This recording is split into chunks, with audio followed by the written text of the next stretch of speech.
It's not often I like to spend a lot of time and play around in the pig pen when it comes to internet beef. I usually like to put that beef on a taco and just eat it one time, and I don't think there's any reason to go back for seconds. Uh, Typically, the cycle of life works. I'll make a video on something or someone, make jokes about it, talk about it, and then that person will respond with their own jokes, saying their own piece, and that's that. That's proper internet drama etiquette. That's just a beautiful thing, the way the Lord intended. I don't usually like to go back and respond to their response. It just seems highly unnecessary and feels more like milking a situation than actually like making it entertaining or just generally talking about something.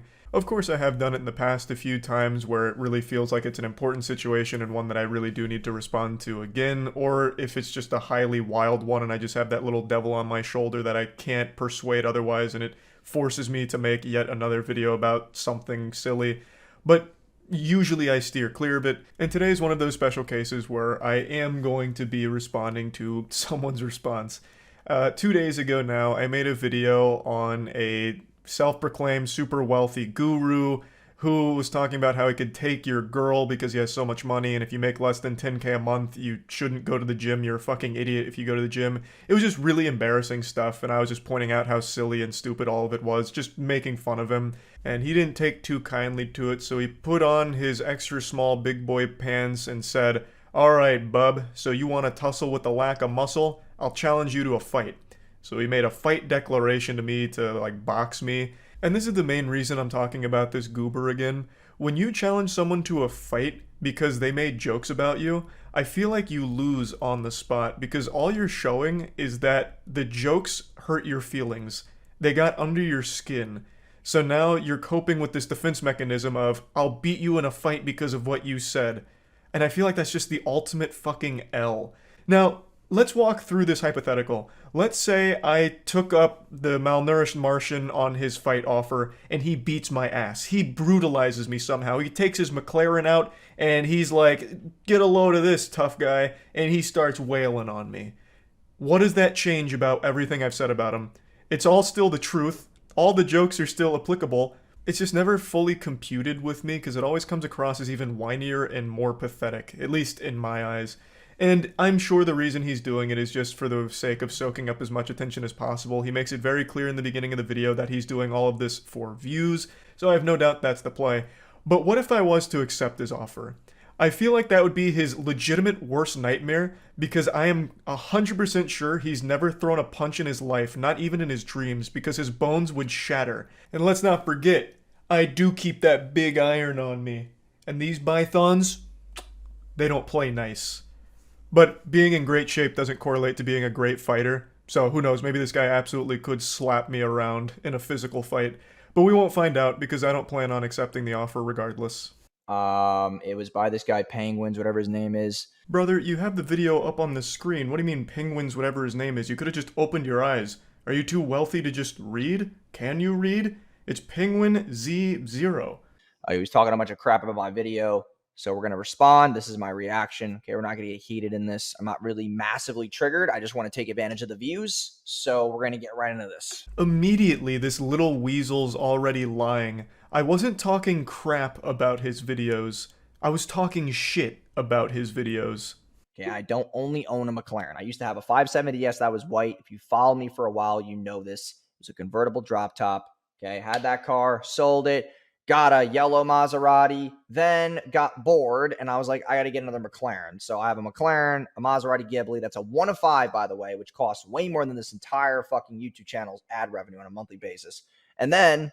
Man, he's really putting that egg on my face right now. I look real silly. This guy means business. He's got a lot of expensive cars. Holy shit. And he sets the record straight. The McLaren isn't rented. He showed the keys. And then even mentioned that he puts his Instagram sticker on the back. So I'd prefer if he just rented it. You put your fucking Instagram handle as a sticker on the back of your McLaren, it's already worthless now. You've ruined it. I literally post this thing all around. I have my Instagram sticker on the back. People have seen the videos all over. You can't rent that every single day. Okay, so this part pisses me off because he says the name wrong like 8 times in a row. It's not McLaren, it's McLaren. Okay, so That's how we know this guy doesn't really have a lot of status. He doesn't understand these things. Well, you can't argue with him there. That is a bulletproof case he's presented. I wasn't pronouncing it to his liking. I wasn't saying McLaren, though. I was just saying it fast. McLaren, McLaren, McLaren, McLaren. Like, it's not a hard word to pronounce. I don't know why he's trying to nitpick that. But anyway, I don't need to go through this with a fine-tooth comb. I'll show you the creme de la creme here. I'll give you the climax where he mentions the boxing match with me. The funny part is that I don't need to be in shape. And you know what? I'm going to make this statement in the video. We should do a boxing match with him because he does not. I'll box this guy. I'll do something with him because I guarantee you he can't outrun me in a mile. Okay. I can still, to this very day, with the amount of times that I don't work out, I can still run a 6-minute mile, maybe 5.5-minute mile. Whoa, stand back. We got ace athlete out here who could beat me in a race, which he absolutely could. I have no doubt about that. I can count on 2 fingers the people I can beat in a foot race. 1, a toddler that hasn't learned to walk yet, so he can only crawl. And 2, a 90-year-old that's using a walker. Everything else is going to be a close match. Though I don't know what running has to do with boxing. The two don't really correlate. They're very different. But anyway, the boxing offer. This is what I'm saying. I find that to just be completely worthless. Like, that has nothing to do with anything I was saying at all. If I was making the claim that I could beat his ass, then that boxing challenge holds a lot of water. Then that holds a lot of weight. I was just making fun of him. I've just always said, like, if you challenge someone to a fight because they hurt your feelings, that's an embarrassing look for you. It'd be a very different story if I was the one instigating, like, oh man, this guy, I'd beat his ass all over the place. I'd beat him like a drum. Then him challenge me to a fight's like, okay, he's stepping up. Now, am I going to follow through on what I was saying? And then it's on me, and then I look like a bitch if I don't. And I feel like that's not a super hot take, because usually it's a fight fire with fire. So if you're getting insulted or you feel insulted because of the jokes, you insult back or make jokes back. And that's the accepted battle terms. For an example, Uwe Boll, terrible director, used to make a lot of awful films, but his big shtick that made him a legendary clown is he would challenge his harshest critics to boxing matches. Critics that insulted his movies, he would challenge to a boxing match and he became an absolute laughingstock, even though somebody once accepted it and lost. Uwe Boll was still the bigger joke, and in fact was even a larger joke after winning against this critic. He didn't look tougher, he looked even stupider. It's just one of those things where when you get offended and your defense is, I'll fight you for it, I just feel like it's a bad look. If I don't go to the gym, that doesn't mean I'm insecure. It means that I'm actually more confident in my body. I'm very talented in other areas. I don't need to have big muscles to be good or athletic at things, right? A lot of the things that we challenge ourselves with that we think that we can't achieve are all up here. It really has not a lot to do with physical. I'm a marketer. I don't need to be massively fit, okay? I like to have all my stuff up here. Doesn't mean I have to go to the gym and be this muscle maniac. That this everybody has their own preference. I think that it's a waste of time. I think it's a mounds of insecurity. This is the section where I was talking about his shaming of people that go to the gym and calling them fucking idiots for it. So he's immediately going off the rails into, like, lecture douchebag mode, where he's like, well, actually, a lot of the obstacles that you encounter are mental, not physical. Like, that has nothing to do with anything right now. You're fighting some fucking ghosts. That doesn't matter. The whole point was, I even mentioned, if you're confident in your body, that's great. Why are you shaming people that want to look different than you do? You shitting on people who go to the gym, insinuating that they're poor and have no right to be there unless they're making more than $10,000 a month, comes across as bitter, delusional, and insecure. And for some reason, he tries to flip that around by saying, well, no, actually, going to the gym portrays insecurity. Like, the delusion is almost impressive. You're not even making any good points here. You're not even defending your stance very well. No one's forcing you to go to the gym. No one's twisting your arm like, hey, listen, Buster, get your ass in the gym. You don't have to. No one's making you.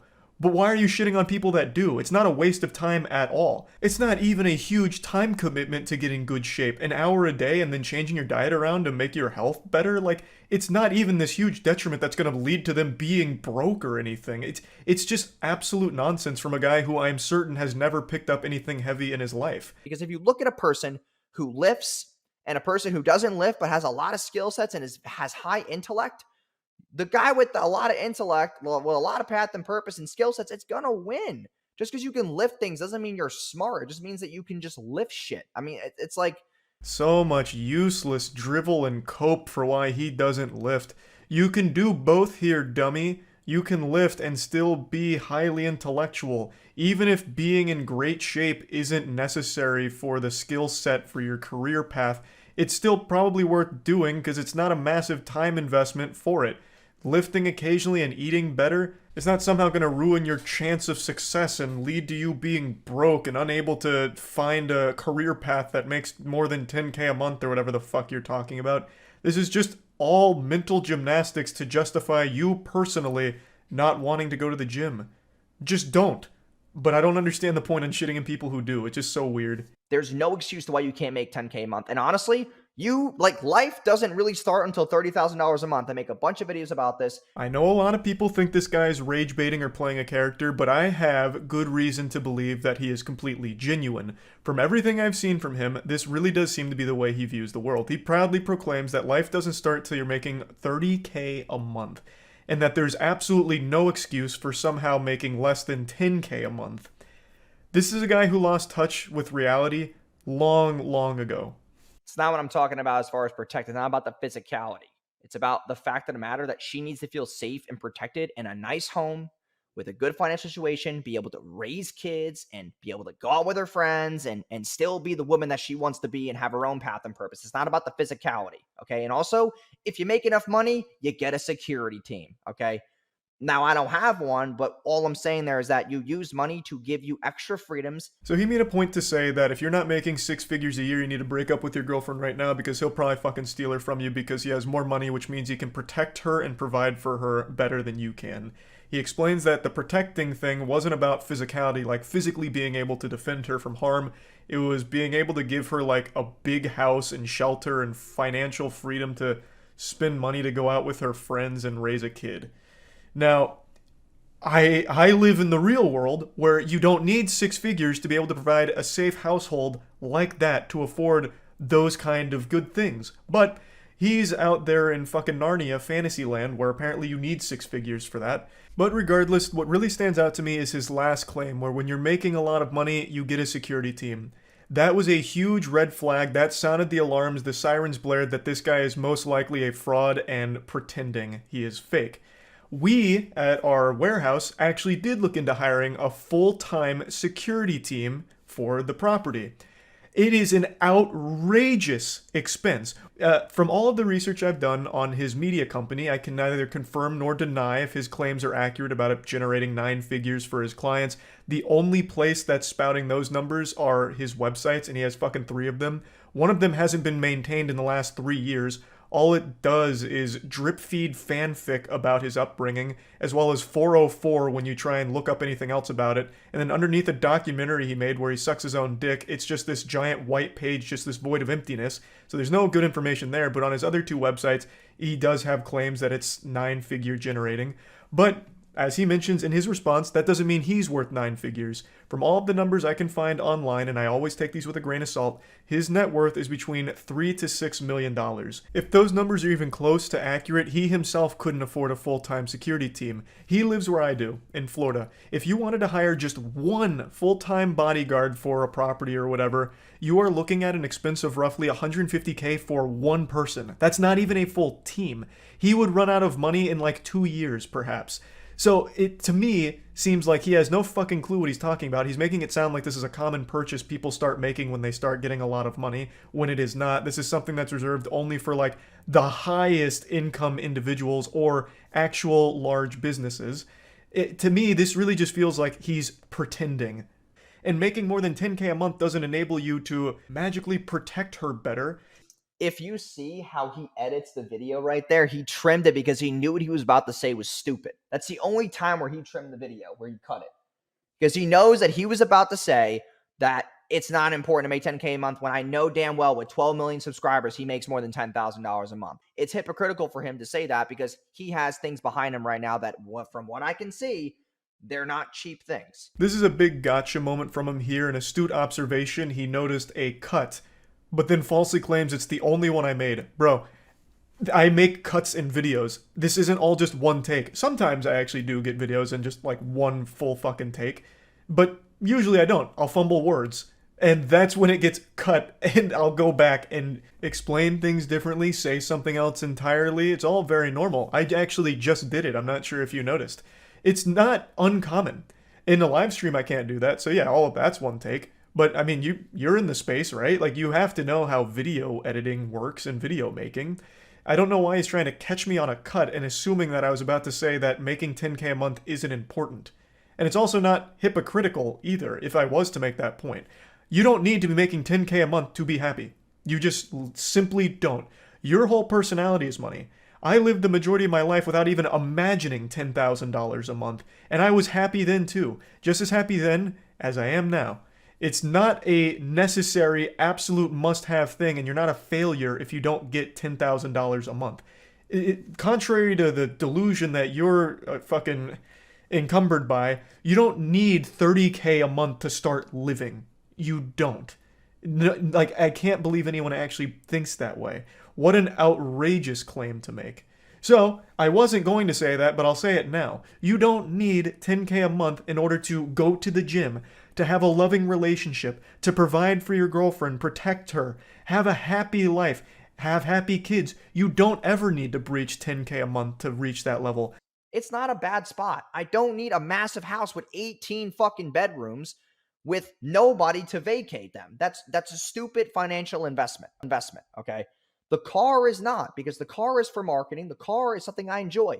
Houses are stationary. They don't move. Cars move, and I have fun with the wind in my face.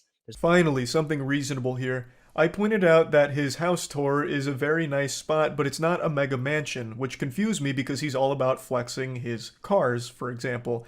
And he defended it by saying that it's a nice spot, but he doesn't need a big house. He doesn't want a huge mansion. It'd be a bad investment for him financially. He doesn't want a lot of eyes on him. And all of that makes sense. Completely agree. You don't need a huge house or anything like that. But then why doesn't that same line of logic apply to your McLaren and your supercars, your extremely expensive cars? He tries to say that the cars are for marketing. Why? Because you slap your Instagram handle on the back of one of them? I'm just going to hit you with the cold water and give you the truth. There has never been a single living, breathing human being that has seen a car with an Instagram handle on it that thought to themselves, wow, that piqued my interest. I can't wait to check out that Instagram account of that cool guy driving that car. 100% of the time, people write you off as driving a cringe-mobile. That is the worst marketing. It's like anti-marketing. It makes people laugh at you. But regardless, with the house, you're right. You don't need a big house. Same way you didn't need those expensive cars. But you mentioned that you have fun with them. Well, I'd actually understand if you did have a mega mansion because it'd fall in line with what you were just talking about, where guys who don't make 6 figures a month need to break up with their girlfriends because they can't protect and provide. If you had a big house, you would be providing for your girlfriend, right? You mentioned that you have a girlfriend. I imagine she lives with you. You mentioned people live with you. Wouldn't getting a huge house pretty much be exactly what you preach? You're giving her a great place to be protected in, provided, afforded luxuries, raise a kid in. Like, that falls more in line with what you're saying than owning these worthless supercars. Like, that feels like it should be so much further down the list of priorities for your money. Now, I completely agree. You don't need a big house. But what you're not recognizing is that the way you're living your life in terms of, like, your house is exactly what I and everyone else with a brain is saying. That you don't need 30K a month to live a happy life. You don't need 30K a month to start living, as you claim. You are in a house right now with your girlfriend and whoever else that people could afford without 30K a month, and you are happy. And I imagine they are happy as well. So the life you are currently living contradicts the one that you are preaching about. You are living a lifestyle that is not 30K a month. You are living something that people can live right now without even coming close to that. And yet you're shitting on them if they don't reach it and shaming them for not making that kind of money. It's hypocritical, I would argue. I just wanted to mention that because I found it to be the most interesting component here. I ended up going through more of the video here than I planned on. I just found the whole thing to be just kind of fascinating in a way, so I just wanted to talk about it a little bit, and that's about it. So yeah.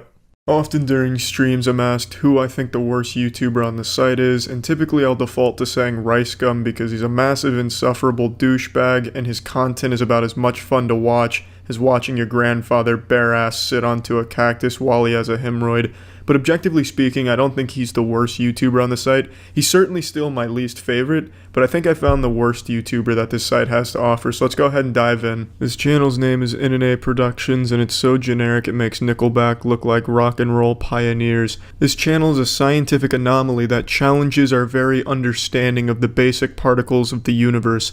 Now, he makes the same video every time. Every video is exactly the same, and I'm not using that as an exaggeration like, oh, he pumps out the same type of content. He makes the exact same video every single time, just with one detail changed. He says the exact same things verbatim in every single video, regardless of what the video's title is. He does the exact same things. It's all so incredibly formulaic, and nothing changes from video to video, except the very end where he changes the scare. It's exactly like those children channels that spit out, just fucking vomit out the Finger Family videos hourly, where they change one thing about it, like maybe one visual on the screen and then upload it. His channel is that, but for generic shitty clickbait and trends. If I spin this fidget spinner on this mini mouse, alright, just on this mini mouse for 5 seconds, you guys have to smash the like button. Dear guys, let's do this. 3, 2, 1, let's do this. 1, 2, 3. I'm gonna go ahead and spoil the shocking plot twist here. He does manage to successfully spin that fidget spinner for more than 5 seconds, so now you're contractually obligated to smash that motherfucking like button for him. Now I know what you're thinking, this must have been made in 2017. Well, it wasn't. This was uploaded today, July 30th, 2018. Now let's go ahead and watch the intro to a video uploaded a few months ago where he did the same thing with Thanos. Don't FaceTime Thanos at 3 a.m. And in this kid's defense, that's probably just generally good advice. You don't want to be FaceTiming Josh Brolin at 3 a.m. He'll have you spitting teeth out of your dick hole. If I spin this fidget spinner on this Thanos ring for 5 seconds, you guys have to smash the like button. And that right there is how he starts every single video he's ever made. It's an amazing circus stunt that he's able to perform here. I have no doubt that this talented fidget spinning man will soon be one of the headliners in Las Vegas for this act of his. But now the question on no one's mind, where does he go from here? Let's find out. Boom, night guys, have to smash the like button. Wanna join my free gift cards giveaway? Subscribe to my channel, like the video, and turn notifications on. And finally, tell me on the comment section that you subscribe. Bingo, bango, bongo. I bet you didn't expect this video to go from super shitty and uncomfortable to watch to actual scam. It's a literal crime. You're not allowed to host fake giveaways. It's an actual felony to do that. So what he's doing is breaking the law, because there's no winners for these giveaways. It's not just a trivial YouTube rule he's breaking here, akin to running down the hallway without your hall pass to take a tinkle in the urinals and the hall monitor catches you and says, hey, that's not good. It's a literal law, an actual felony to host a fake giveaway. So he's breaking a law, and he is also breaking a YouTube rule, but for some reason, he's done this in every single video, and he has still not had his channel taken down yet. But the most disgusting part about this scam is the way he delivers it, too. He makes it as creepy as possible, like it was some type of found footage shit in a snuff film or some dark web shit that you accidentally stumble upon and it keeps you awake at night. He gets right up into the mic and he whispers it. If you want to join my gift card giveaway, send me pictures of you flexing your asshole. A brand new video, another day, another banger. Guys, on today's video we have a really insane video, alright? Minnie Mouse is like the girl version of Mickey Mouse, alright guys? It is like so creepy. For those who don't know who's Minnie Mouse, I'll put the picture right over here, guys. Look at this. So this is Minnie Mouse, alright guys? It's the girl version of Mickey Mouse, alright guys? I know everyone knows who's Mickey Mouse, and I think everyone knows who's Minnie Mouse, the girl version of Mickey Mouse, alright? Oh, shit, I'm sorry, I didn't catch that one there. Who exactly is Minnie Mouse? He only said it 6 times there to pad for time in the 10-minute video. Might have to rewind so I can catch it again. He just really let that one slide under there. I didn't know who Minnie Mouse was, and now I may never know because I didn't get to catch him the first 100 fucking times he says it. That's what happens, guys, alright? But before this video starts, you guys know what to do. Boom, go follow me on both of my social medias, guys. It's all on screen right now. So follow me on there for a chance to get a shout out every video, guys, like this. Alright guys, this is how to get an Instagram shout out, alright guys? So first make sure to follow me on my Instagram. The first 3 minutes of every single one of his videos is basically just an advertisement for all of his social media and scams. And he makes them so incredibly creepy. For some reason, he records like the footage of the Instagram and Snapchat shit and the giveaway scams as if he's locked in a basement held at gunpoint to read the script, and he's given like a really shitty walkie-talkie to read it into. It just sounds disgusting, as if I'm listening to someone fart underwater while also a tornado is hitting above the water, so you can hear that in the background too as ambient noise. It's just fucking insulting to hear it on my ears, and it's just downright uncomfortable. 51 comments. Yo, you guys are so insane. And then I just went in the comment section and I'm just going to shout out to you guys, alright? So make sure to comment more for a more chance to get a shout out, alright? So now I'm just gonna scroll down. If you guys see your name, just screenshot it. Eshkere.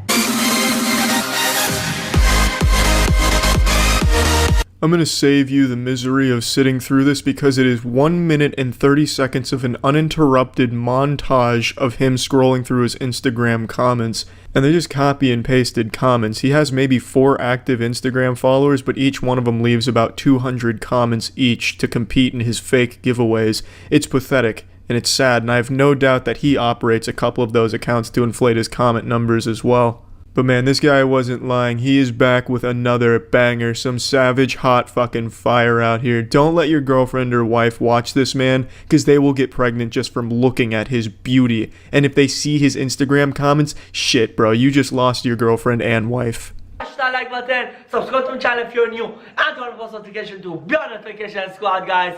And before this video starts, you know what time it is?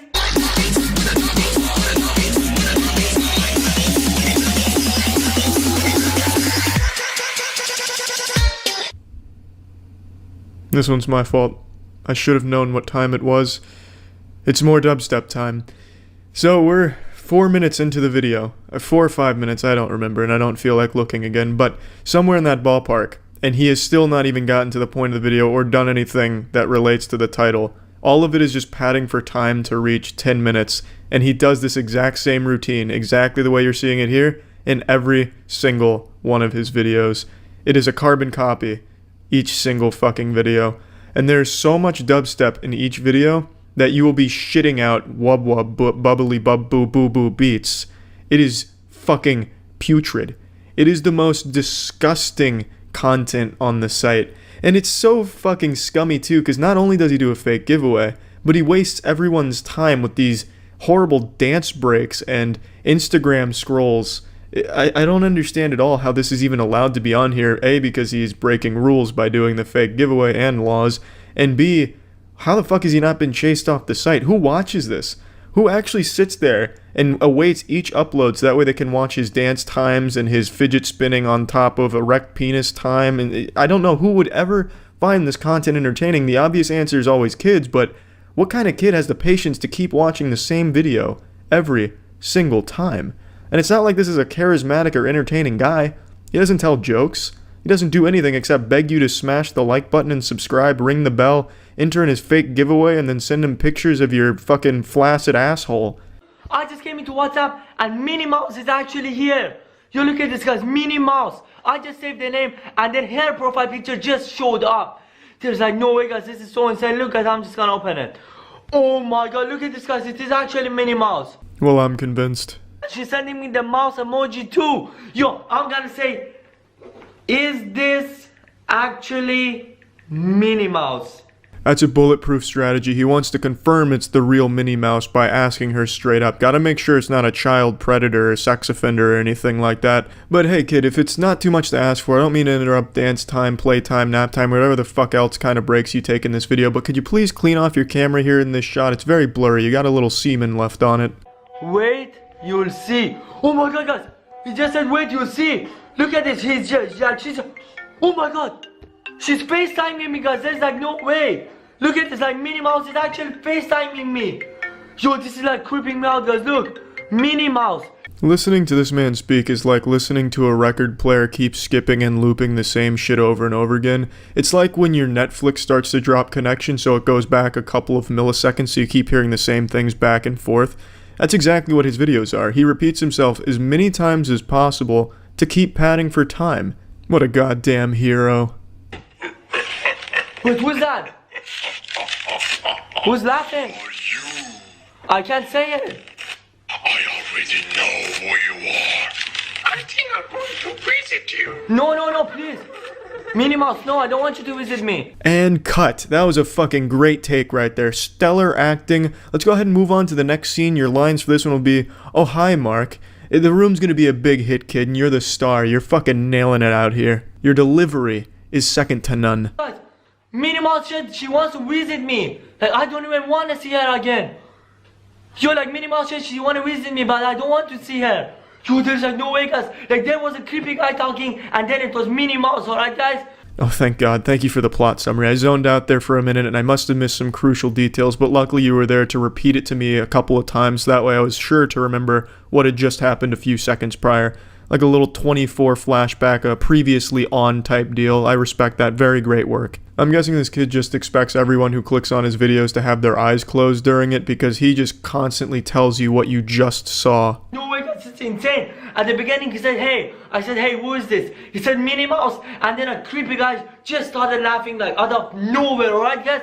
And then I said, wait, who is that? Who's laughing? And then he said, who are you? I said, I'm not gonna tell you who I am. I'm sorry. And then he said, I already know who you are. And then he started laughing, and then Minnie Mouse came, and then he said, I think I'm going to visit you. And at the end as well, he said, I'm going to visit you again. Yo. Okay, alright, yeah, I was able to follow all that. Okay, I think we're all up to speed now. So what we just witnessed has now also just been summarized for us here, so you can either use the Clip Notes version that he's giving, or you can go back and watch it again for yourself. Oh my god. Yo, there's no way, guys. Oh my gosh, she looks so creepy. Minnie Mouse. Yo, why is my camera shaking? Yo, Minnie Mouse. Oh my god. You guys, look, it's actually the real Minnie Mouse. Oh my god. How did you came here? What the, oh my god. You guys. Over here, alright, guys? So make sure to hit a big thumbs up if you enjoyed, subscribe if you're new, and turn on the post notification to be on notification squad, guys. Oh my god.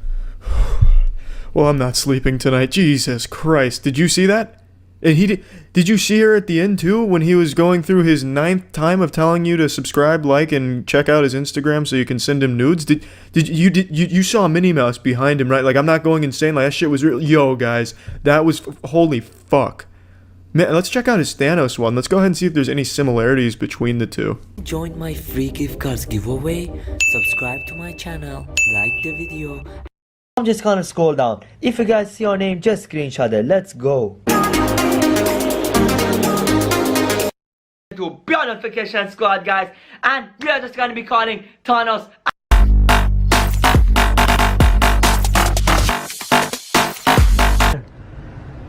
Yo, Thanos, please stop it. You look so creepy. Yo, and he doesn't focus on him. Yo, look, it's actually Thanos. So we got to hit the fake gift card giveaway, the 5-second fidget spinning like blood oath that you take, the Instagram scrolling for a couple minutes, the dance break, the repeating yourself, and then eventually FaceTiming Thanos. And when we get to the big reveal where he's using the backpack stickers on a popsicle stick, you couldn't even get the camera in focus, so it just looks like a giant purple dick that's waving around over there, as if Barney was on the other side of the wall with a huge boner slapping it around. Some real spooky shit you've seen here today, but I hope I didn't scare you all too bad by showing you this, but I think I showed you the worst YouTuber on the site, objectively speaking. See ya. What does every douche-tuber have in common besides a micro penis? Energy. That's right. You see, the douche-tuber species has learned that in order to keep the attention of children, they have to jingle keys in front of them constantly. They have to pop out a titty that's full of milk for them to suckle on, and it's a very high-energy titty they need to present. Thus, they always put on a fake persona, and you get those real crazy wild intros, the "What's going on, fam squad? Today we're doing the try not to call Thanos at 3 a.m. challenge and come in our pants. Are you ready, bitch boy? I'm ready, shit boy. Let's get into it. Don't forget to smash that subscribe button. Yeehaw, whoa, whoa, whoa, whoa." That's why you always end up with that shit, because children like the energy. They feed off it. But what happens when the douche-tubers have no energy and are very boring? Let's find out. I just want to quickly say this warning has never held less meaning than it does on this video. This is another pause challenge. This is from the Martinez twins, and the most extreme stunt they do here is shoot water from a hose in their face. It's not exactly the most dangerous and daring Evel Knievel stunts. It's not like they're trained to take water from a hose to the face. It's just not that fucking big of a deal. I don't think they needed the warning.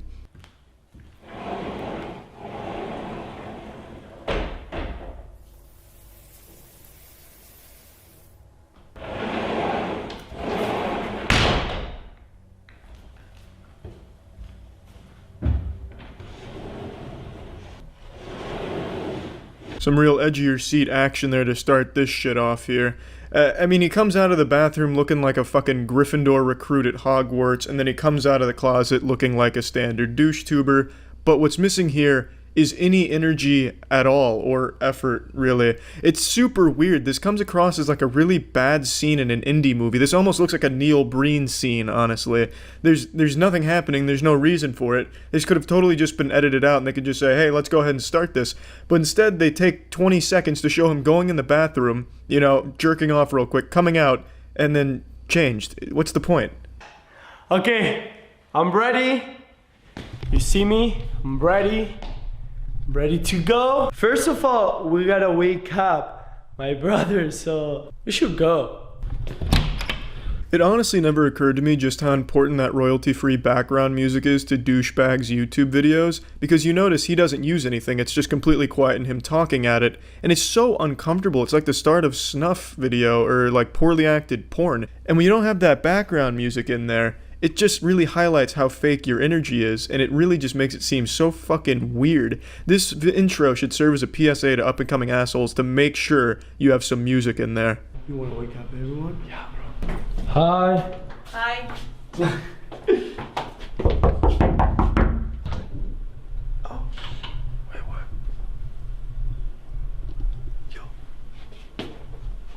Now these two were part of Jake Paul's Team 10 at one point, but they split off to do their own douchebag videos, but they're not very good at it. Like, watching their videos is like watching a Snapchat story, but with even less energy. Thank you. Thank you. I think it's dope. Hey, welcome to Starbucks. I just want an ice vanilla latte with some milk. And where are you looking at? I want a cookie. My name is... I honestly have no fucking clue what that little skit was right there, but it seemed like something right out of Tommy Wiseau's The Room. I don't understand what that was. I think it was them trying to like voice act what happened when they went into Starbucks, but I honestly have no idea what that fucking disaster was. It was a beautiful piece, honestly probably directed by Neil Breen himself there, and probably the best part of the video, really. Morning routine every single day. We go to Starbucks. We eat sandwich and we drink coffee. Who gives a shit about your morning routine? Ivan, pose.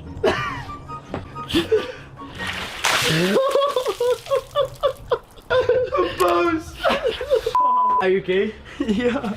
I take back what I said at the beginning of the videos. That stunt right there is definitely something you shouldn't try at home. They do seem like trained professionals when it comes to dumping water on each other. So honestly, I could see why the warning's there now. I like that he checks to make sure his brother's okay, because that really did seem like it could have fucking obliterated him. What's up, man? Yo, what up? What are you doing? Taking care of the... No. Pose. Bro! Taking care of what? You're just making mud pies. This man just standing out here with the garden hose spraying dirt with water. Yeah, you're working real hard over there. Truly trained professionals don't try this shit at home.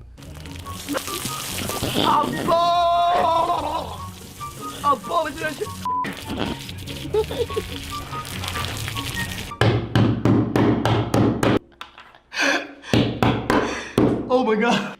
This pause challenge is getting wild. Some gut-busting, side-splitting comedy by spraying his brother with a hose right into busting up some AirPods. Honestly, the AirPods thing, I'd say he was doing him a favor. Fuck that shit, stick with the cord. You goddamn turbo virgins using AirPods, I just don't see the point. You can like what you want to like, alright? I just don't give a shit about that kind of wireless headphone mumbo-jumbo hocus pocus. I prefer the cord. And, well, back to the pause challenge. Good. I'm feeling good. Sorry. Pause!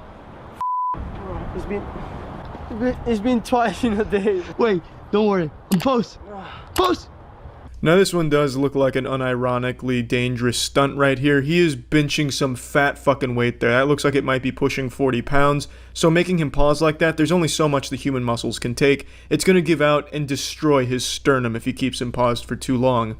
I fucking love the weights on here. Where did he find these weights? At Whole Foods or some shit? Where do you even find weights that look like these? This looks like a toy weight set that a child would have. You know, like my toddler's first bodybuilding set, my toddler's first gym, my toddler's first CrossFit trip.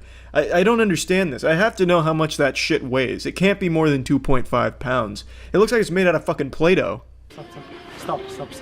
Bro. Yo, this is crazy. Okay, let me pose that. It's very clear every douchebag on YouTube is connected in one way or another, because when they do these challenges, they always do kind of the same thing. Every pause challenge has the pantsing in public, and a lot of other similar things. It's just like this interconnected web of assholes. You know, it's like asshole to asshole, like Requiem of a Dream style. Like they just suction cup to each other. And it's sickening. Like, at least be creative with your douchebaggery. Like, at least, you know, come up with your own ideas with it. And I hope you like. I hope you guys like this video. Give it a big so. thumbs up. Thumbs up. Yeah, wait. No. Yeah, so that wraps up that exhilarating pause challenge. I thought this was just super weird that they wouldn't just do the most basic shit that they all do by having wacky sound effects and the background music and stuff, and they very clearly fake their energy and then at times don't even bother faking energy, just have it completely monotone. It's super different from most douche-tubers. Like, they're breaking ground here. They're going against the grain. And I just thought it was an interesting little video to look at here. So that's what happens when there's no energy in the douche tubing. See ya. Hey asshole, I've got 2 important questions for you. How far would you go for a sponsorship? And how far would you go for YouTube views? Would you crash a plane? Would you commit a felony? Huh? If your answer to that question is no, then you're a pussy and a coward.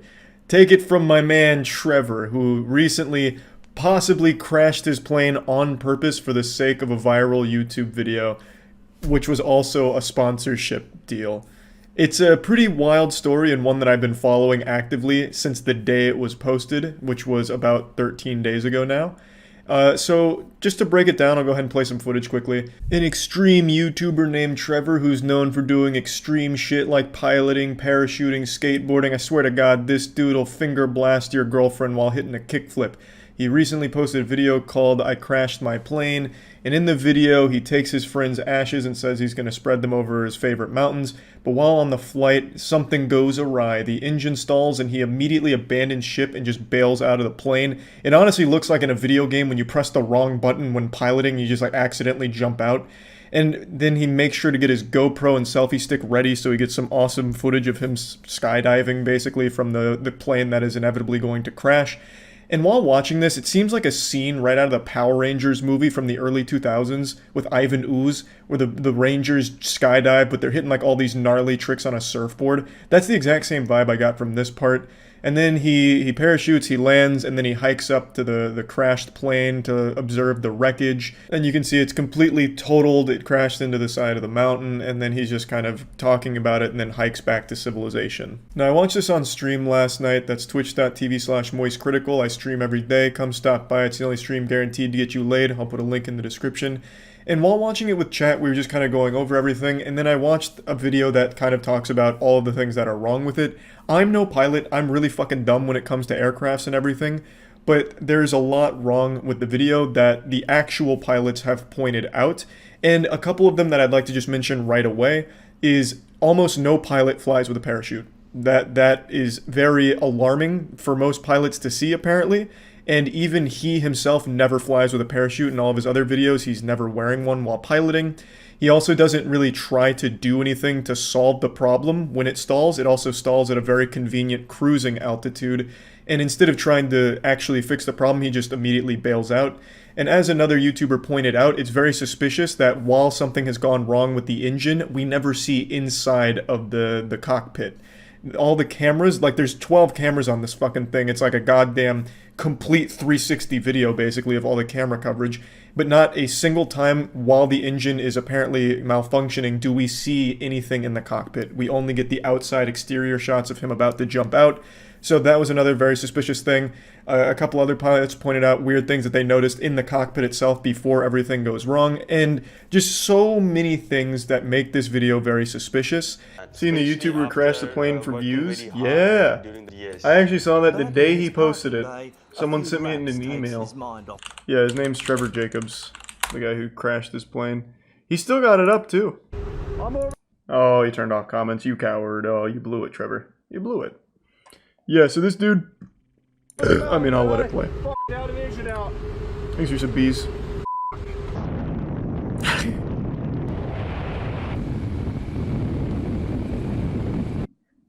So, to break it down, well, you know, let me just let it play and then we can go over it.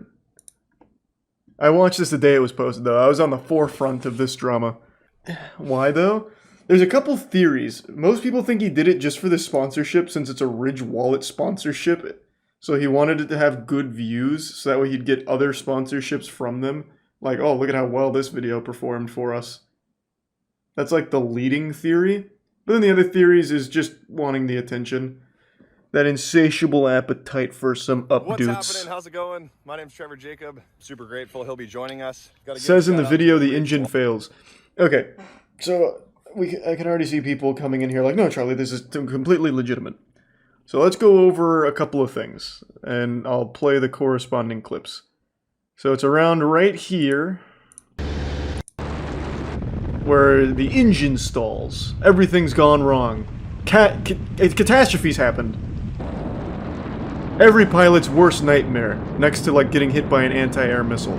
And his first instinct is to jump out of the plane. He doesn't try and fix anything. He literally just leaps immediately. Which is quite literally, from what I understand, the last thing anyone should ever do as a pilot. There's a whole checklist of things they do before even considering this. And also, no pilots fly with a parachute normally. And neither does this guy. He only flew with a parachute in this video alone. All the other videos with him piloting a plane, he is not wearing a parachute. I love the way he exits the plane, though. And luckily it stalled at a nice cruising altitude. Dropping tilted towers. Yeah. Another thing a lot of people pointed out is while he's falling, you can see a ton of places that he could have potentially landed this plane. I'm not a pilot, so the reason I never even bothered talking about it is because I don't know fuck all about it. There were people a lot smarter than me that really dissected this and pointed out all of the bullshit. And this is a felony, crashing a plane on purpose. This is a really big deal. So obviously it generated a lot of waves in the actual community of pilots. So again, he never wore a parachute when piloting any of the other planes that he has flown in, yet he claims that he always wears one, which is just a blatant lie. That's why I always freaking fly with a parachute. No which he doesn't. Service. Yep. So this was obviously a big deal. I saw it when it happened. But there are so many things wrong with this. There's almost no realm where this is legitimate. Unless, of course, he quite honestly is the worst pilot to ever live, I suppose. So Trevor's airplane that you normally see him flying in, with no parachute, red and white experimental airplane with the tail number, you can tell like it's very obvious that it's a different plane. It's guy jumped out of his airplane like he reached the map limit. You can clearly That's see cute. the registration. We've got Santa Barbara and Santa Ynez. Man, he's so lucky it didn't just miss the mountains and crash into a town. Like, holy fuck. And then it does seem like the numbers have been painted over or obscured in some way, though, because you can never get a clear Why would that help his case, though? See what the numbers actually say. If you can't see the numbers, why is that helpful to him? Because they can't track the flight. Where's your paraglider? But how does that help them if they can't track the flight? Can't they just watch this and pretty much plot the flight like this YouTuber did? I don't see how it's not... I don't see that how it helps them, though. For no room for speculation. Okay. I mean, I guess, yeah. I suppose. It just feels stupid, because if he's going to film this whole thing, he should obviously know that they can find his course.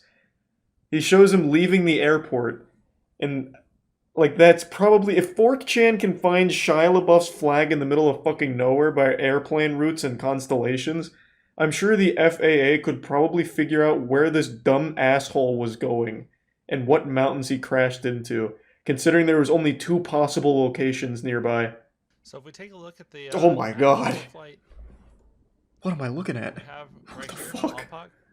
He said that his destination. Oh my god! Jesus! Fuck! Up here. So this is where he started. This is there. We're in the mainframe. I felt like I needed to say something. A lot of other people have questions too. That's another thing I noticed. The actual pilot community is, for some reason, like the most respectful and nicest community of all time that I've ever seen on the internet.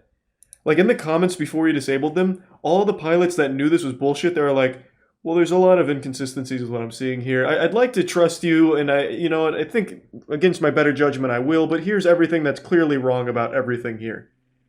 And even this guy's video, which is basically an exposed video, amounts to him just saying, like, yeah, we'll give him the benefit of the doubt. It's probably just, about a lot of weird things happening. Yeah, plane people just seem super nice.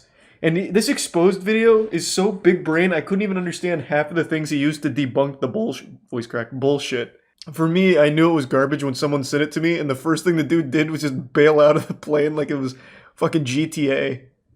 He tried no troubleshooting at all from a cruising altitude where he had plenty of time to at least try and like restart the engine or like glide it to a landing nearby or anything. He's just like, yep, I'm fucking out. Peace. And then he has also one of the worst actors I've seen in a minute when he's like hiking through the place. He's like, freaking, oh my gosh, the freaking universe just saved me. The freaking universe is so good. This is why I always freaking parachute. I wonder if he's actually going to say anything about this at any point.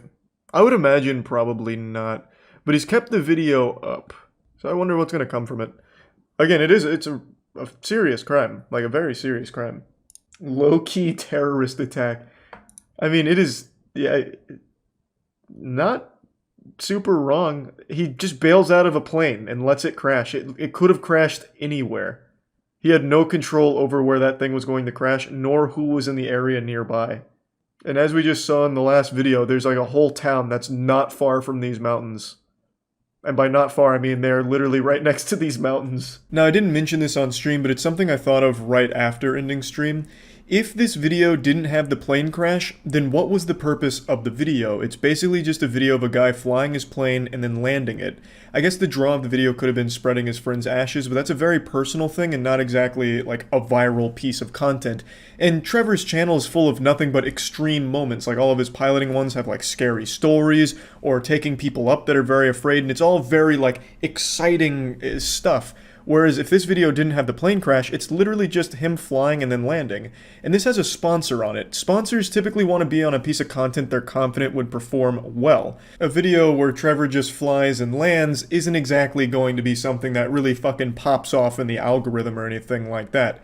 But a plane crash, well, that has the potential to really get wacky, and especially for a sponsorship, it'd be something they'd be confident in doing well. And I'm sure Trevor would have come up with a plan to make the content more exciting, considering all of his other content is, like, over the top. Whereas this one would have just been flying and landing. So it just seems really out of character, and there could be merit to that argument where, because it was a sponsorship, Trevor felt like he needed to do something bigger, so he came up with this plan of crashing the plane. Again, all of this could be completely genuine. Maybe all of this is real, the plane really malfunctioned, there was no saving it, so he bailed out. But with everything pointed out by the actual pilots in the community, as well as everything they were able to uncover, it seems unlikely. It seems more like this was a stunt to generate views and interest in his channel and content, which is pretty fucked up if that is the case. But anyway, I just wanted to talk about this. That's about it. So yeah. The goofball finally admitted it and is facing real repercussions for his reckless, ridiculous, stupid stunt of crashing his plane for YouTube views. I'm about to blow a kazoo right now to celebrate. It feels so great. Now, a year ago I made a video talking about a situation with a YouTuber named Trevor Jacobs, who made a video, a sponsored video by the way, where he took off in his plane wearing a parachute, which is unusual for a pilot to just have a parachute strapped on him, as I understand it. And while flying the plane, he's like, oh, jeepers, Jiminy Christmas, something's gone wrong. We've lost the engine. And he has like 9 different GoPros set up, and then he just bails out of the plane like he had just accidentally pressed triangle in GTA. He just ejects from the plane and parachutes out, with his selfie stick, of course, making sure to get all of the right angles.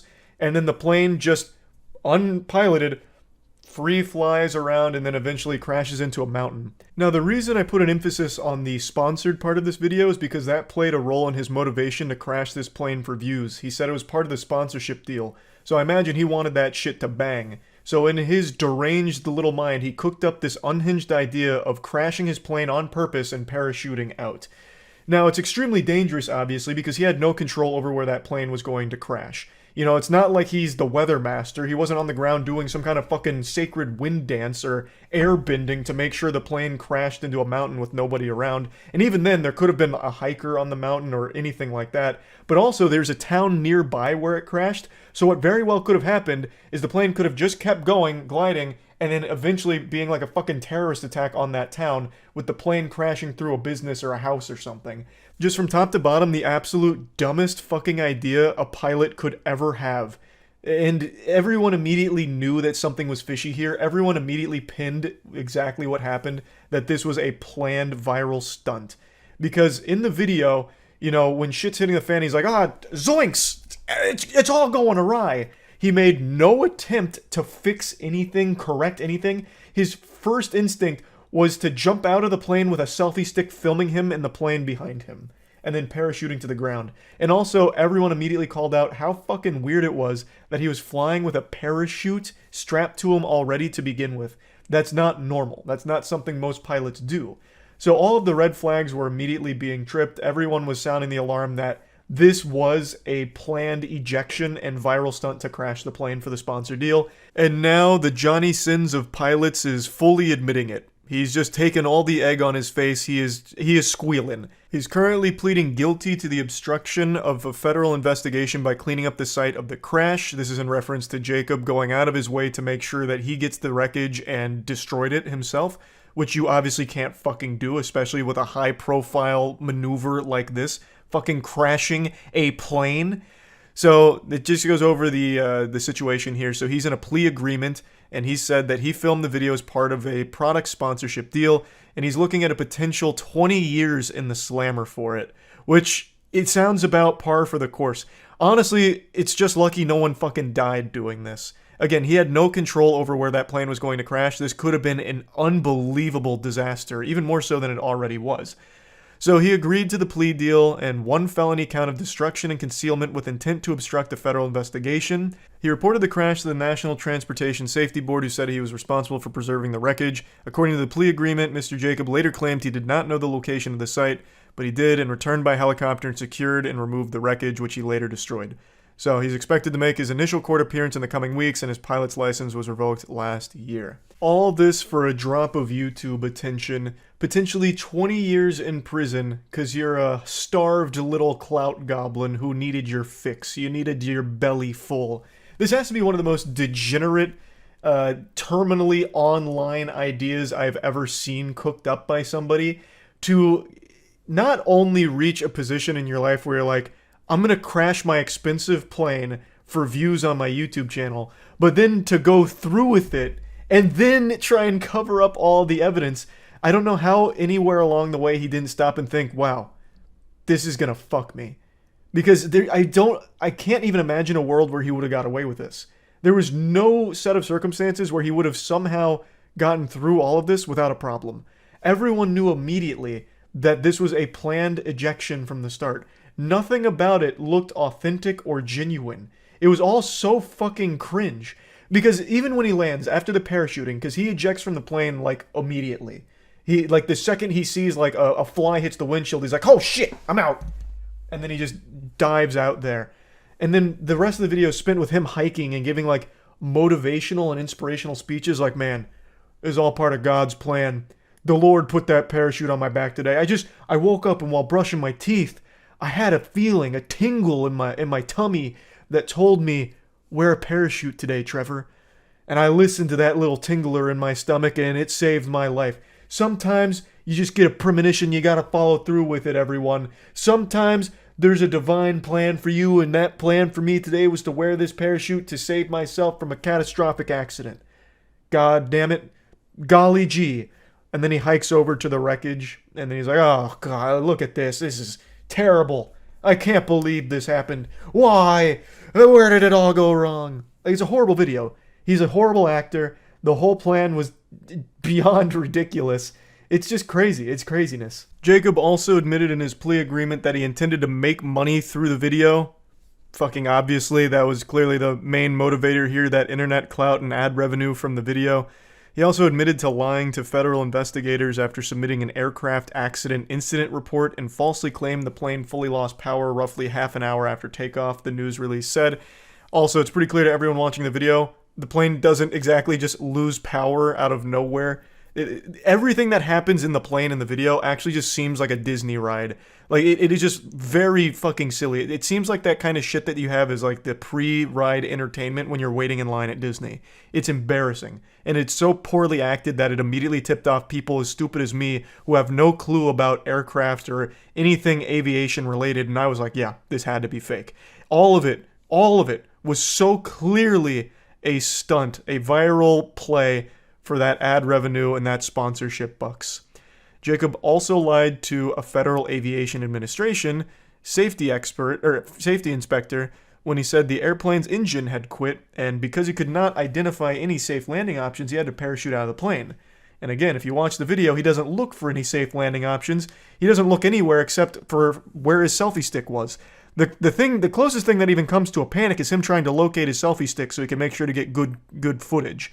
Everything else he didn't even bother going through. There was no lists of checks that he was making to try and get the engine back online or trying to glide it to safety, looking for a safe landing spot. The dude actually just boot scooting boogies right out of the plane, letting it crash behind him. Well, not behind him, because it still like flew on its own for a little while before crashing into the side of a mountain. But yeah, overall, it is so nice to see him just fully admitting all of this. I mean, we all knew it was fake from the beginning. This isn't like a surprise to anybody, but it's nice to finally just get it from his mouth, and 20 years in prison for it sounds about par for the course. This could have ended a lot worse. Again, there was a town nearby. This could have just killed random people, all for this man's YouTube views.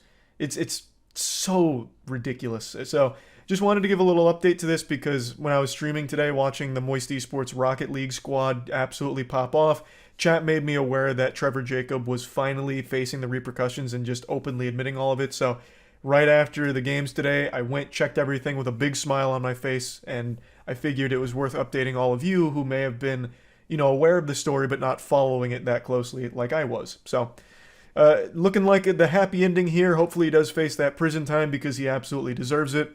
That's about it. See ya. Christmas is right around the corner, and you know what Santa Claus brought to one lucky YouTuber this holiday season? A lump of coal and 150 takedown notices on their YouTube channel. I guess Mr. Claus really wanted to speed run a world record for most videos taken down in a single day because god damn. He whipped out his jolly old Saint Dick and slapped it right across this YouTuber's face. Today, a channel called Totally Not Mark, who has a history of covering Toei animation properties such as the Dragon Ball franchise and One Piece, posted this video saying that 150 videos of theirs were taken down by Toei Animations. He goes on to state that they were unjustly taken down because his content is transformative, it reviews, it critiques, it analyzes the properties without just re-uploading them or anything like that, thus it should be protected by fair use. Which it is. Now, if his channel was just playing a completely unedited One Piece episode while he's stuffing his face with popcorn, greasy-fingered and playing with his nipples or something, and not really doing anything, and just having the whole episode uploaded with him just sitting there, then they'd have a case for they are stealing the content, thus we're going to take down his video on it.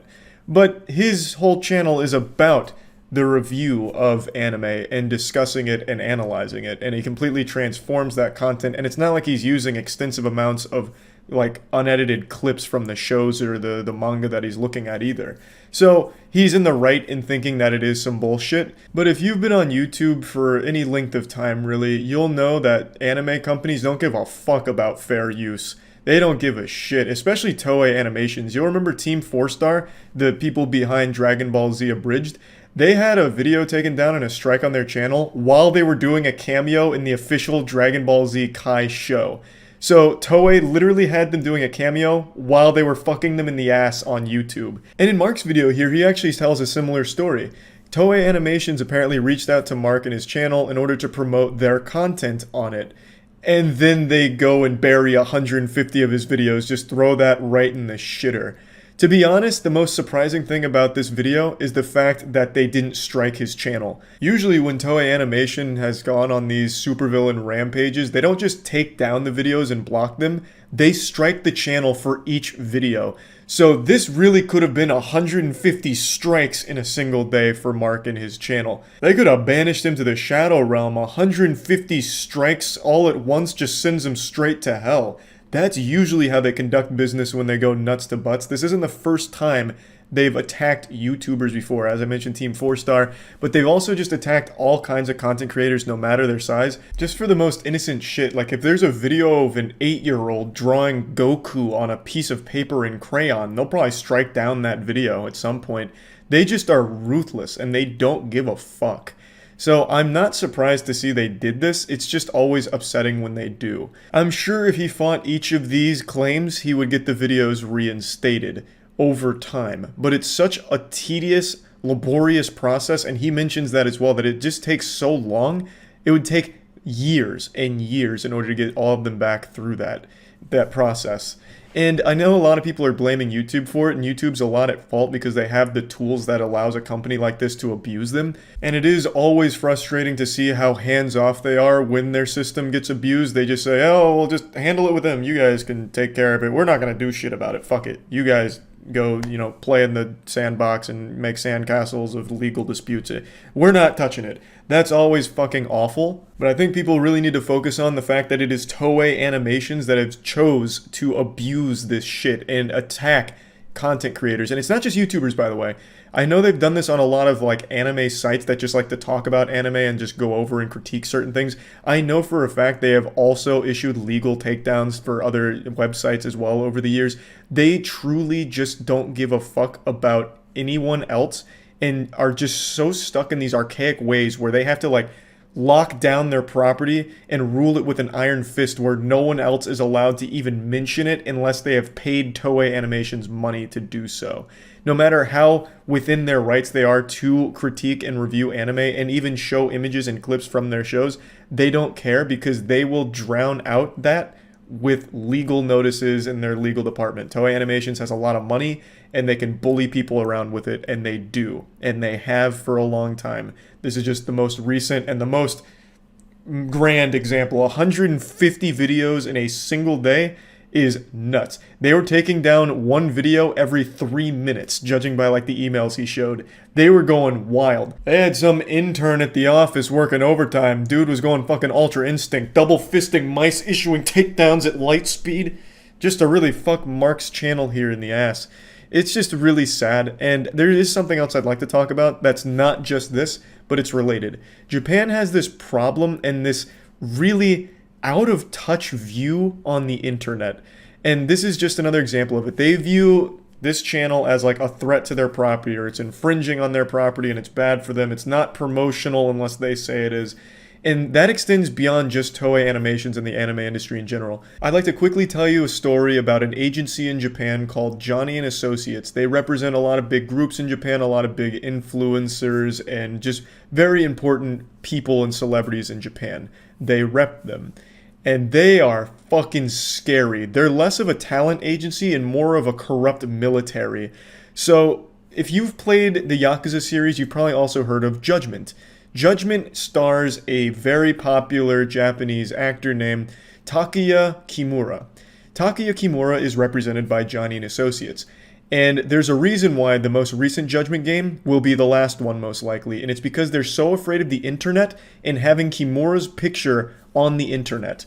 They take this so seriously that when he is doing something without their complete blessing, they will take the publication and blank him out. Here's an example. He was on this magazine cover, and then Johnny & Associates decided they didn't really want him there. So they pulled the magazine cover and then grayed him out, literally censored him. He looks like an upcoming challenger in Super Smash Bros. Melee. So they turned him into this gray silhouette because they were afraid with the PC port of this game, his image would appear on the internet, and that's a scary place for a lot of companies in Japan, it seems.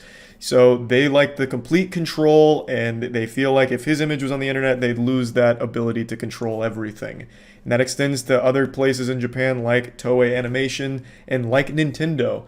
Who remembers about 10 years ago, you couldn't even post videos of Nintendo games on YouTube without risking your channel being taken down, because they would actively strike any videos that showed like Mario Kart Wii or Super Mario Galaxy or anything like that. They would strike your channel because you didn't have their express written permission to showcase that, even though you were totally within your right to review those games or, talk about those games, analyze those games. They didn't care. Nintendo would still go and take down channels because they wanted that complete full control over it. So it's not just Toei Animation, it's a big problem in just all of these industries in Japan, it seems, and anime's a big one. So now, what can the Totally Not Mark channel do in order to fight these 150 claims without going through each one individually and trying to, take it through litigation and get it solved legally, because that's just going to take years. I think he said it'd take 37 years to go through the proper channels.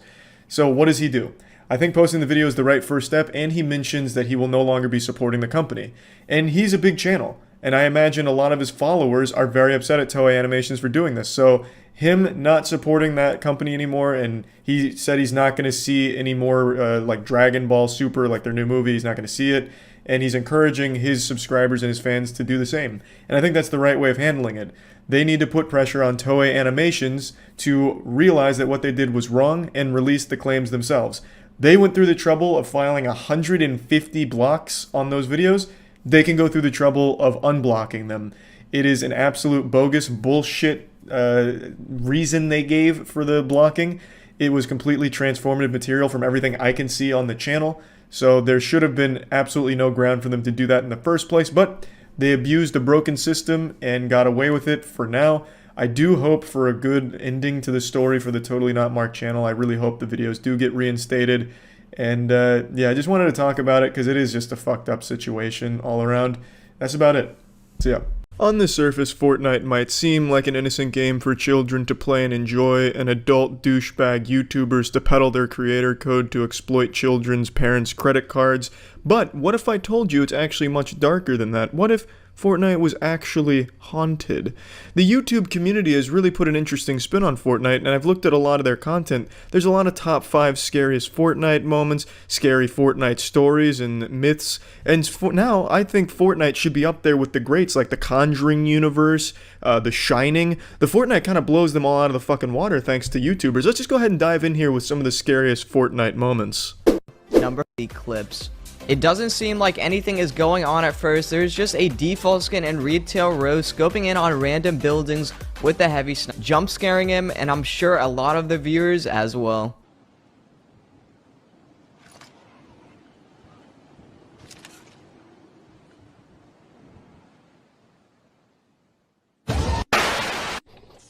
No doubt you soiled your diaper after that one. I'm not gonna lie to you, that shit almost made me shit my pants as well. That would terrify even the most seasoned of war veterans. That is just genuinely unnerving, and that's not even in the top 3 on this top 5 terrifying Fortnite moments compilation. Let's see what comes next. I can't even imagine. But not completely sure, so feel free to correct me if I'm wrong.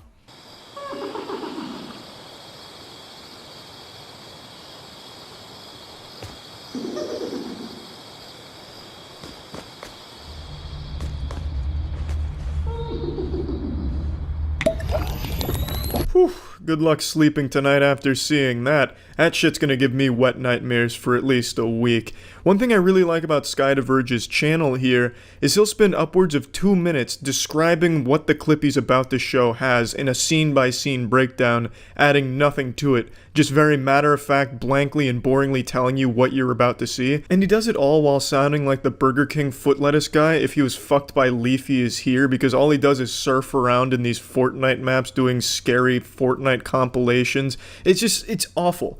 And he's very blatantly just padding for time by describing the clip he's gonna show you.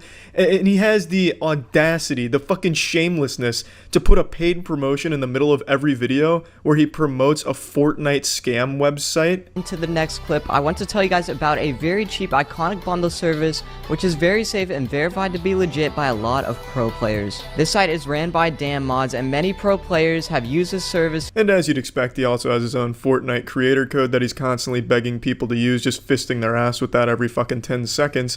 But let me just say, the clips are terrifying, no doubt, but most of the scariness of the Fortnite horror community content doesn't come from the clips themselves. It comes from the shamelessness and how low the creators will sink to just squeeze every last dime from the children that watch them. Well, it's not their money, their parents' money. It's absolutely nuts how greedy the community is. It's just so predatory.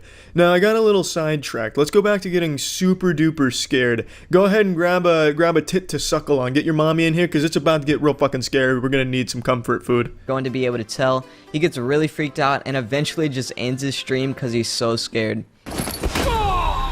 Or I'm new here, you haven't already dropped a sub, I would greatly appreciate that.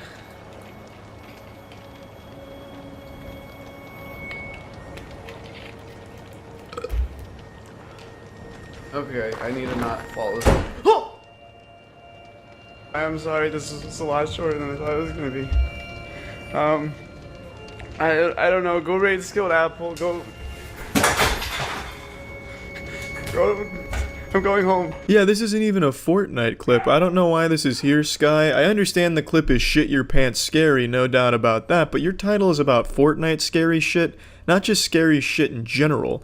That's actually illegal, Sky. You could be sent to jail for that, thrown in the slammer for saying something's Fortnite when it's not Fortnite. Like, what else are you gonna do? You're gonna put like a fucking beheading video in your next Fortnite scary moments? And you can't do that, you know, because the beheading isn't a Fortnite related moment. It's disgusting, and I don't like what you've done here by lying to me like this, Sky. Special video. In this video, he was messing around trying to do a backflip off some plastic chair, which isn't a very smart idea because those type of chairs are cheap and unstable. Well, he hopped right on the chair to do a back. Give it a go. All right. So hang on. Yo, bro, you good? You good, dude? Are you good? Yo, hold up. Are you good, dude? Dude. You need help? I understand that was disturbing to watch. It was very hard to look at, but I am happy to say he not only survived this traumatic experience, he has made a full recovery. Indeed, a very scary Fortnite stunt gone horribly wrong, but it luckily had a happy ending. I don't want to see any more of these crazy stunts. I can't even imagine what the other 4 people in this compilation did to get on this list. They must have fucking kickflipped over a shark while lighting themselves on fire to top something like what we just saw there. It's a fucking dangerously scary stunt. But what I do want to transition to is some horror stories from the Fortnite battlefield. This one is about a haunted creator code. I received an email 3 weeks ago. Its subject line was only ... Use this creator code on your next purchase. If you do, you'll make a friend. If you don't, you'll make an enemy, and the consequences will be more than you can handle. Use creator code Beelzebub. Don't worry, I'm gonna stop the video right there. I don't want anyone getting too scared, but now you know Fortnite's not as innocent as you thought it was. I honestly wouldn't be surprised if Stephen King started working on some Fortnite horror. I just really wanted to showcase the talent in the scary Fortnite community. No one does it better. No one's better at picking Twitch clips from other streamers and putting them into their own video and making money off their content by calling it scary and top 5 in the title than these Fortnite YouTubers. They're extremely hardworking. They're extremely deserving of all of the money they're making off of other people's Twitch clips. It's incredible work, and it's goddamn inspiring, and I hope you guys keep it up. Excellent work, scary Fortnite community, and really just Fortnite YouTubers in general. Excellent work, you're fucking heroes out there. I love those compilations, baby. That's it. See ya. What's up, everybody? It's Critical. I just wanted to quickly toss my nutsack into this wiener pile with this war between YouTube and the Wall Street Journal. I wanted to explain to everyone why everyone's rightfully mad at Wall Street Journal, but also the real person behind the advertisers leaving YouTube isn't Wall Street Journal. It's this man right here. Here's the puppet master, Eric Feinberg, or Feinberg. I'm not quite sure how you pronounce it, but it doesn't matter because either way, I can do a play on words with it. Brace yourself. Here's Eric Everything's Not Feinberg on YouTube, or Eric Baron Fein Bears. Well, shit, that one didn't come out as well as I thought it would in my head. But regardless, he's the man pulling the strings, really. But first, before I talk about him, I want to talk about why everyone hates the Wall Street Journal right now. So, I'm sure most of you remember when they attacked PewDiePie, calling him a Nazi, just taking everything out of context and spinning obvious satire into sincere racism. And that blew up in their face. Most people saw that as horrible journalism and just a hit piece, which it truly was. But what this did is it showed the power Wall Street Journal possesses in the industry, because when they made that piece, PewDiePie lost Disney sponsorships, lost his show, he lost a lot of shit. So what this showed to Wall Street Journal is they have a lot of pull in this industry, and since YouTube is taking a lot of the old media audience, they wanted to fight back and try and retain that group, so they're going to paint this platform as a horrible racist platform and just where scum exists, which scares advertisers off of it. It's nothing new. It's the same tactic from when radio was losing its audience to television. You know, you demonize your competition so that way the audience stays with you. That's exactly what the Wall Street Journal has been doing by going to the advertisers and saying how bad this platform is and how all of their ads are on racist videos. Nothing but racism exists on YouTube. So, understandably, advertisers don't want to be associated with that, so they pull off of YouTube. Now, obviously, anyone that goes on YouTube knows that's not the case. However, it does point out a legitimate problem with YouTube. There is no screening for what advertisements get placed on what videos. There is some extremist and racist videos on YouTube that do have advertisements before them, and that's the fault of YouTube for not having a better system in place to prevent that from happening. Now, this is where Eric Fuckboy comes into play. What Eric has done is he's found a way to locate every single racist, extremist, homophobic, just awful video in existence on YouTube with ads in it. He found a way to track them, and what he's done is he's been able to present that to these advertisers and also hold Google hostage because he's patented his technique for finding these videos with the ads on them. Now, this would actually be a really righteous and very good cause if he wasn't such a dickbag. He's fucking literally holding his patented technology ransom. Google will have to pay him millions of dollars in order to find these videos with these racist, extremist content and ads playing on it. What this would do is if they could actually cut off the advertisements on those videos, that would remove a source of income for these horrible organizations. But this man doesn't really care. He's trying to flaunt around like he's some type of vigilante with this incredible technology, but what he's doing is he's just asking for money, otherwise he's going to keep it to himself. And with his patent, the way he has it set up, he says there's pretty much no way YouTube could find a workaround for doing the same thing his shit does. So he's just going to keep holding on to these videos and letting these terrorist organizations profit off of YouTube. Now, this certainly doesn't sound like a hero to me. I must have missed the issues of Batman where he charges Gotham for his work. He's also an extremely narcissistic asshole. His Facebook has thousands of friends, but no one comments on any of his posts except for him to pat himself on the back. His Twitter feed was dead until a couple of days ago where he starts saying, oh, it's weird how advertisers are pulling off of YouTube. This is the man that's responsible for this huge exodus of advertisers, and he's a true fucking douchebag. So while the outrage at the Wall Street urinal is definitely justifiable, we're missing the biggest villain in this situation here. He paints himself as some old school heroic action man, extreme turbo avenger of the YouTube internet age, but really he's just a money hungry human catheter who managed to solve a problem YouTube's been having for a while and is now charging a huge amount for the solution. And while he's holding on to this solution, he's also trying to pressure YouTube into just giving in and buying his shit by releasing these screenshots and sharing this information with the videos and the advertisements to the advertising agency so they pull out and back YouTube into a corner, so that way they're forced to play ball with this rectal thermometer. But yeah, I just wanted to make this to help people understand why the Wall Street Journal is coming under fire, and hopefully the Wall Street Journal will crumble and just burn to the fucking ground. But I also wanted to show who the real bad guy in this situation is. Now, I want to make this clear. I don't think he's a bad guy for solving this problem or charging for the solution. I feel he should have the right to charge for his hard work here.